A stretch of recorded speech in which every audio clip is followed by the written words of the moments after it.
Hello mga ka-best friend, magandang araw sa ating lahat. Gusto pa kayo mga ka-best friend? Ngayon po ay nandito tayo sa bagong area natin mga ka-best friend. Nandito tayo sa bagong kong tinitirahan. Kung saan awa ng Diyos, gawa na yung bahay.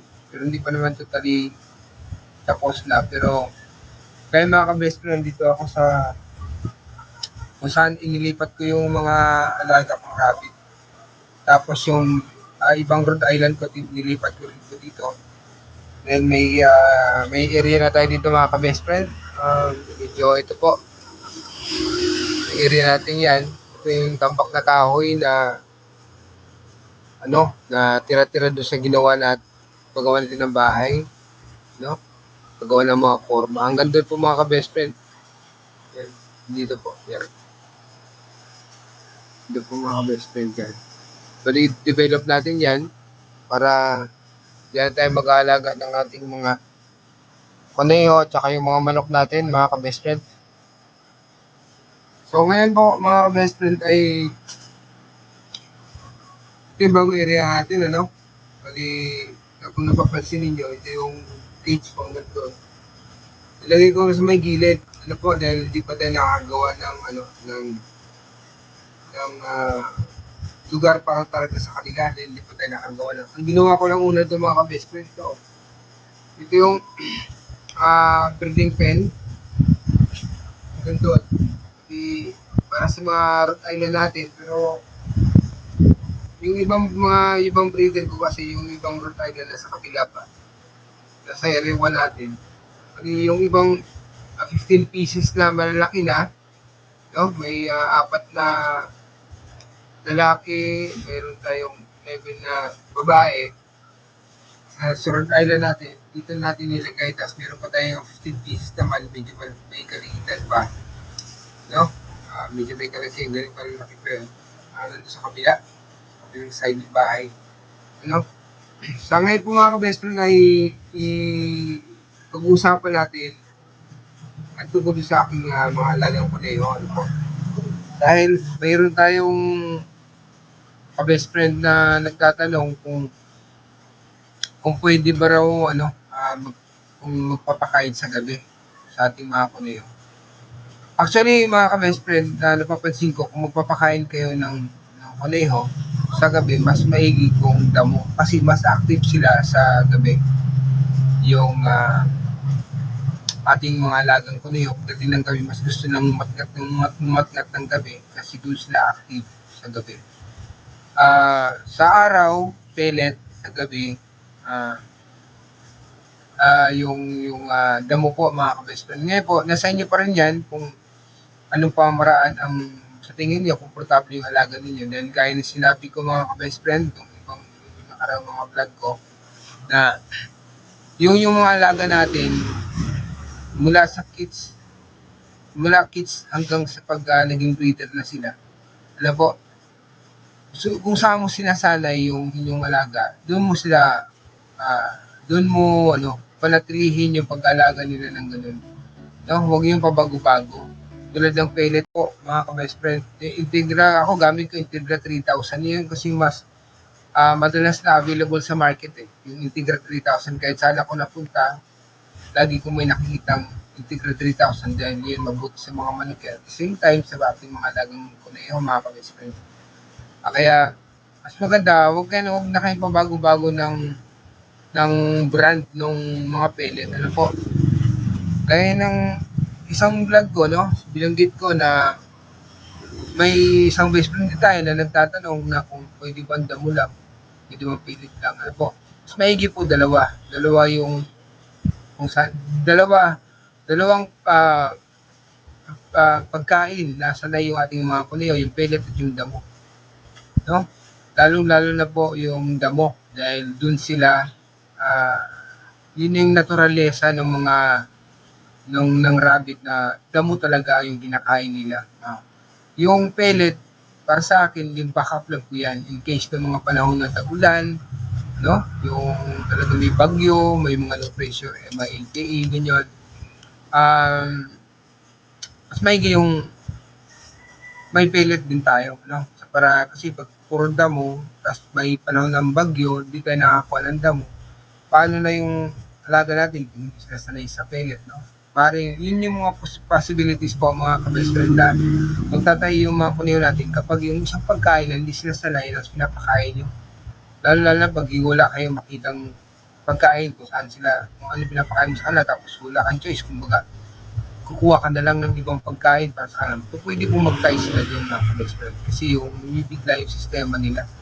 So po, sa maliit pa lang sila, sanayin na natin sa pellet at tinda mo mga ka-best friend. Ngayon po mga ka-best friend, araw ngayon, madalas kasi pinapakain ko yung aking mga kuneho ng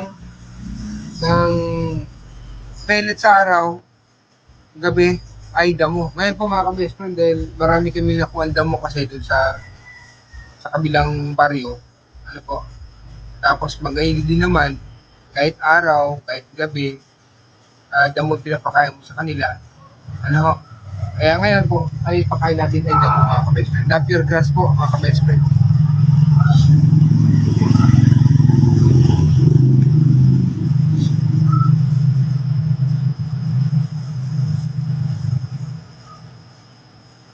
Ay mga ka-best friend, tinatali-tali ko na siyang ganito kasi kapag nilagay ko kasi, yung last time po mga ka-best friend, meron tayong binablog na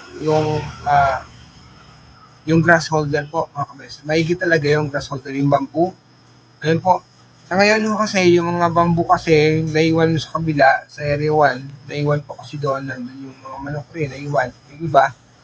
Kaya sa ngayon po, wala muna tayong bamboo, yung grass holder, ito muna ilalagay. Kaya tinatali ko po siya mga ka-best friend para hindi siya kumalat.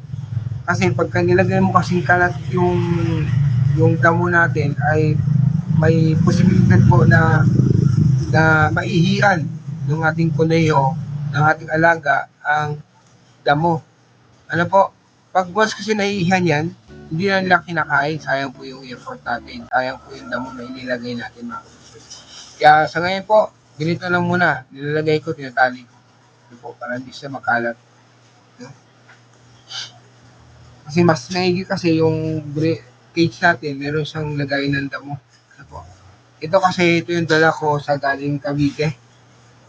Umagal mo klase. So may ginagawa akong ibang cage na may lagayin ng damo mga ka-best friend. So ngayon, dalagyan natin itong mga damo mga ka-best friend. Inilagay natin ang mga damo na una tapos medyo hindi nila nakain. Pag medyo may amoy ihi na po mga ka-best friend, tapon na natin, no? Nilalagay ko na ito sa may Rhode Island ko. Pero ako gusto man yung mga damo ka-best friend eh. Bira lang yung may tirang konti.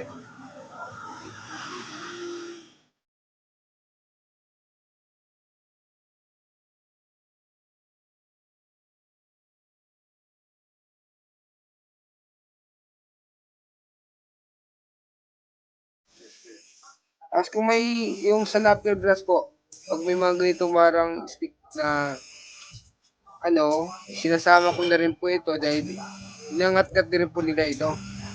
Mabuti ito sa mga ngipin nila. Ano po? Katulad ng mga malunggay na inilalagay natin, puno ng malunggay, inangat-ngat po nila mga ka-best friend. Maganda ho sa ngipin nila yan para maiwasan natin umaba yung ngipin nila. Mga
O ayan mga ka-best friend, hanggang dito lang muna tayo. Ano? Bali, hanggang sa muli po. Bali, sa ngayon po, in-update ko lang kayo kung saan nasa bagong area na ako. Dito na, nilipat ko na yung mga bagong alaga natin dito. Nilipat ko na yung alaga natin dito sa may Katiyaw-Tiyaw. Kinuha natin doon sa kabilang sa area 1. Pero may mga manok pa tayo doon. Kaya hanggang sa muli po mga ka-best friend. Dito, sa muli ay papasalamat ako sa Diyos na tayo muling binigyan ng mabuti pagkakataon hanggang sa susunod. Kung lulugin ng Diyos, tayo muling magkita-kita mga ka-best friend. Shout out po sa lahat ng aking mga subscribers. Maraming po salamat sa patuloy ninyong pagsubaybay sa aking videos. Sana po hindi po kayo magsasawa. Bye-bye mga ka-best friend.